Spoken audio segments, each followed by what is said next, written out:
మరిన్ని interesting movie updates ని brief గా చూసేద్దాం. పవర్ స్టార్ పవన్ కళ్యాణ్ తన ఫ్యాన్స్ కి కిక్ ఇచ్చే నిర్ణయం తీసుకున్నాడు. క్రిస్మస్ కి ఓజీని, సంక్రాంతికి ఉస్తాద్ భగత్ సింగ్ ని రిలీజ్ అయ్యేలా ప్లాన్ చేస్తున్నాడు. మొన్నటి వరకు గాసిప్ గానే మిగిలిన వార్త ఇప్పుడు నిజమయ్యేలా ఉంది. ఓజీ కోసం 25 రోజులు, ఉస్తాద్ భగత్ సింగ్ కోసం 35 రోజుల కాల్ షీట్స్ ఇచ్చాడట పవన్. ఆ కాల్ షీట్స్ కి అనుగుణంగానే షూటింగ్ ప్లాన్ చేసుకోమని పవన్ సలహా ఇచ్చినట్టు తెలుస్తోంది. 20 రోజుల గ్యాప్ లో 2 సినిమాలు రిలీజ్ అయ్యేలా ప్లాన్ చేసినట్టు తెలుస్తోంది. భగవత్ కేసరి మూవీ ప్రమోషన్ షురూ కాబోతోంది. ఆగస్టు 15కి పాటని లాంచ్ చేయబోతోంది ఫిలిం టీం. దసరాకి ముందే నటసింహం గర్జనలు మొదలయ్యేలా ఉన్నాయి. Rebel star Prabhas Maruthi movie pending shooting కి రెడీ అన్నాడు. ఈ నెలాఖరు నుంచి మారుతి మూవీ షూటింగ్ షురూ అవుతుందట.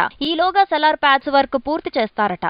సూపర్ స్టార్ రజనీకాంత్ మూవీలో నాని గెస్ట్ రోల్ వేయబోతున్నాడు. జై భీమ్ ఫేమ్ జ్ఞానవేల్ మేకింగ్ లో రజనీ సినిమా సెట్స్ పైకెళ్లనుంది. ఇక ఇందులో అమితాబ్ తో పాటు నాని కూడా గెస్ట్ రోల్ వేయటం కన్ఫర్మ్ అని తెలుస్తోంది. ఇక లోకనాయకుడు కమల్ హాసన్ కుర్ర హీరో కోసం గెస్ట్ రోల్ వేయబోతున్నాడట. ఆల్రెడీ ప్రాజెక్ట్ కలికి 2898లో స్పెషల్ రోల్ వేస్తున్నాడు కమల్. ఇప్పుడు తమిళ హీరో శింబు కొత్త మూవీలో స్పెషల్ రోల్ వేసేందుకు సిద్ధమయ్యాడట. నటసింహం బాలయ్య పాత కాంబినేషన్ రిపీట్ చేయబోతున్నాడు. సమరసింహారెడ్డి, నరసింహనాయుడు లాంటి హిట్లిచ్చిన బి గోపాల్ కొత్త సినిమాకు సయ్యన్నాడట. దసరాకు ఈ ప్రాజెక్టు పట్టాలెక్కబోతోందట.